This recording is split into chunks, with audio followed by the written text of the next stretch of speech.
Okay, so we're going to start off by going over the homework from last night. We are on page 419. First one you had to do on this page was number 4. And they're essentially showing you a problem that Kevin tried to complete and are asking you where he made an error in his work. If you'll notice in step 2, he tried to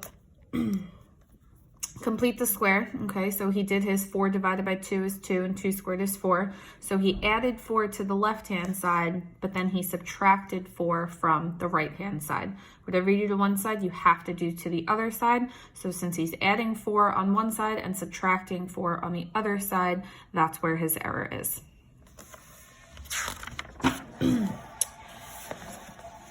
Okay, on number 5.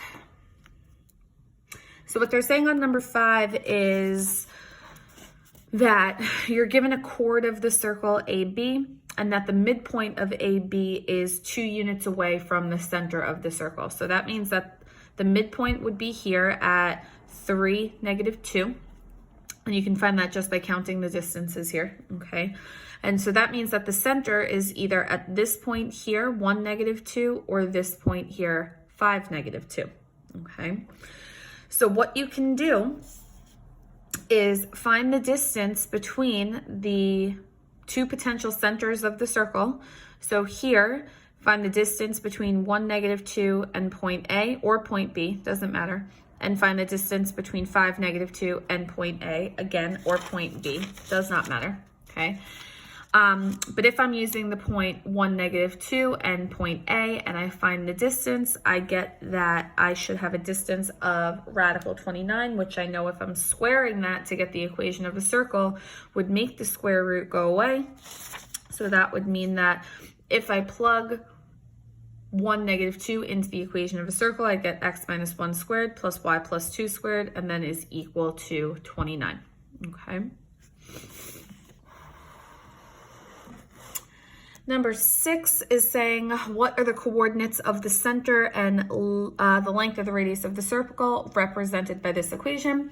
And we end up getting that the center is 2, -4, and the radius is 3.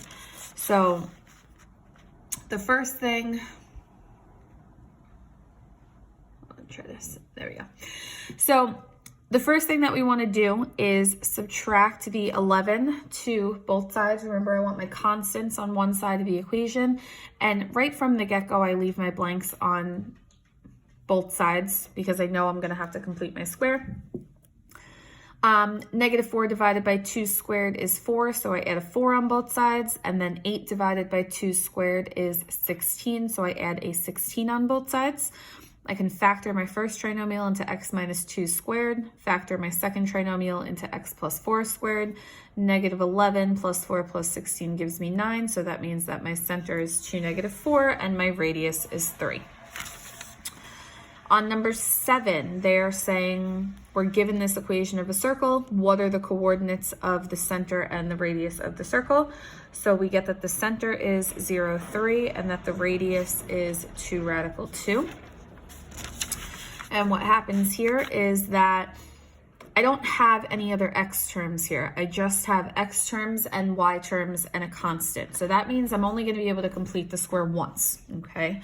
So I group my x term by itself, I group my y terms together, and I subtract my 1 on both sides. And then I'm only able to complete the square for the y terms. I can't do it for the x terms, okay?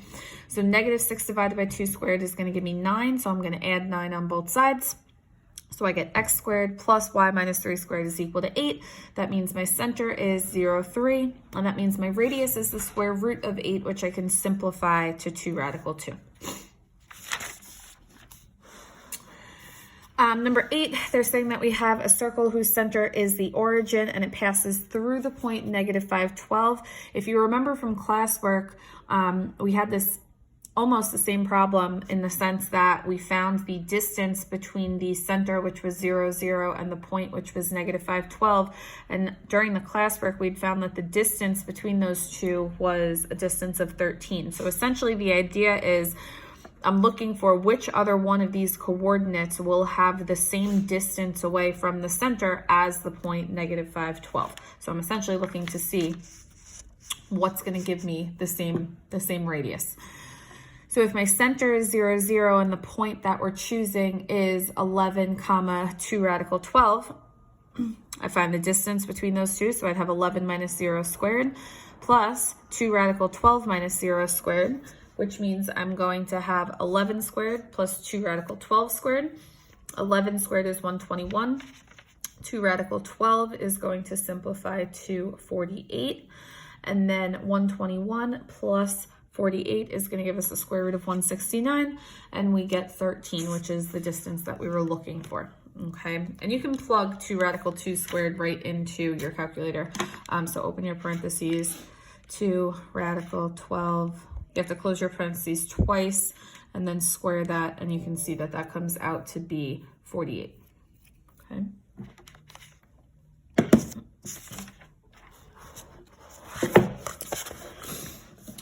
On number 11, they're asking which one of these equations could be the equation of our circle. So just based off of this graph they give us here, I can see that the center is 5, 2, and I can count that the radius is 4.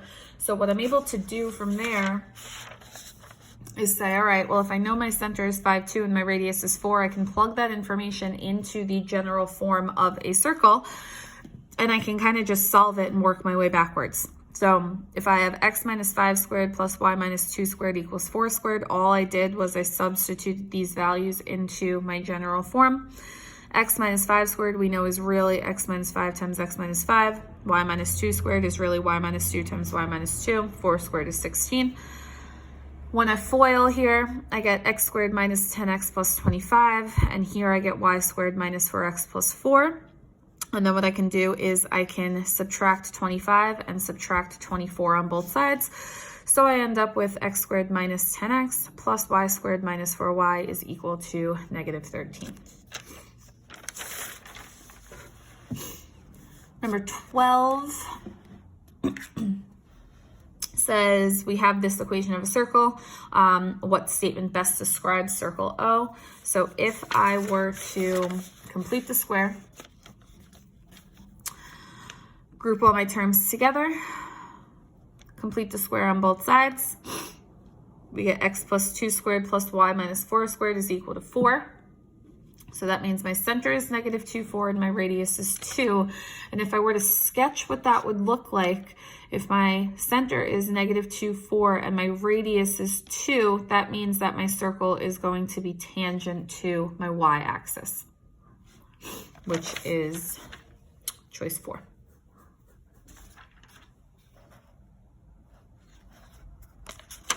And then finally for 14 and 15, for 14 they're saying, is this point on this circle? So we said that if we are trying to figure that out, we can just substitute our point into our equation.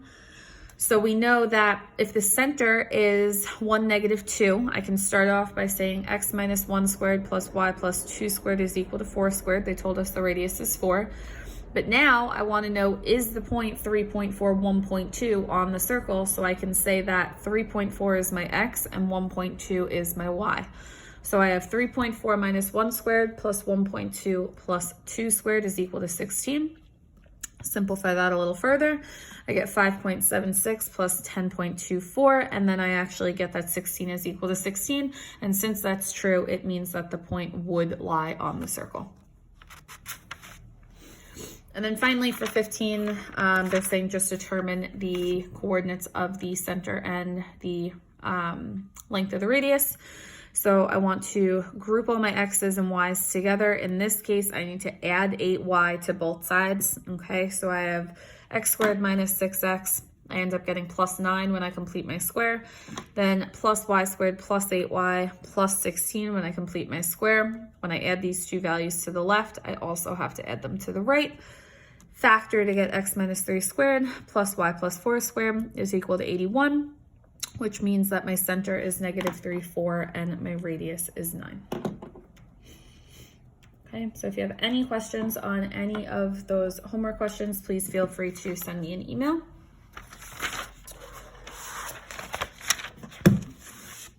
And then what we're going to be getting into today is lesson 9, which is on radians, and we're basically going to be converting from degrees to radians and then converting from radians to degrees, which is super simple. It's the easiest lesson that you'll see in this unit, and it's the same thing every time. So to convert from degrees to radians, you're going to multiply the degree measure by pi over 180 and then simplify and leave in terms of pi. Okay, so for part A, we want to convert 45 degrees to radians. So that means we're going to do 45 degrees times pi over 180. Okay, you can simplify here if you want. You could multiply first if you want, doesn't matter. But this is essentially going to give us 45 pi over 180. And then if you remember from when we did the homework the other night, we said that you can use your calculator to simplify your fractions. So if we do 45 divided by 180, obviously that's going to give us a decimal, but then we can hit the math button and then option 1 for fraction to turn it into a fraction, which is 1/4. So this just means that we're going to have 1 pi over 4 or just pi over 4. Okay. If we want to convert 270 degrees to radians, we're going to do 270 times pi over 180. So we'll have 270 pi over 180. And again, we can just plug this into our calculator. So 270 divided by 180 is going to give us 1.5, which as a fraction is 3 over 2. So this is going to give us 3 pi over 2.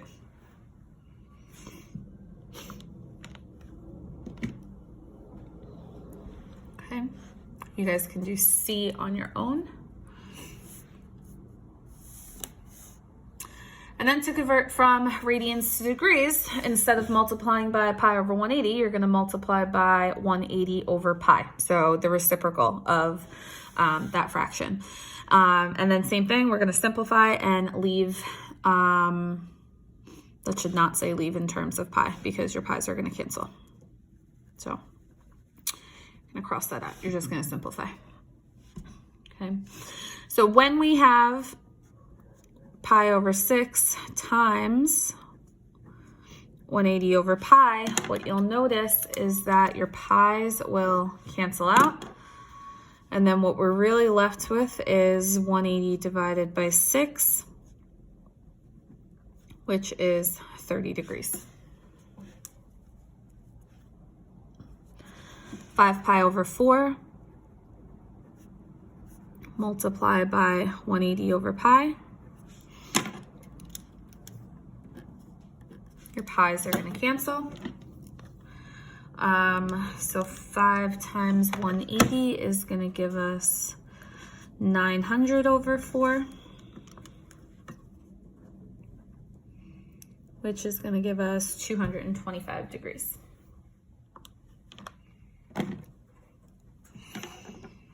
Okay. So for both of these cases, you're just going to upload part C for classwork. Just do those 2 for classwork. And then your homework for tonight is going to be the next 2 pages. It's a lot, but it goes fast because it's the same thing over and over again. So just part C in both cases for classwork, and then the next 2 pages for homework.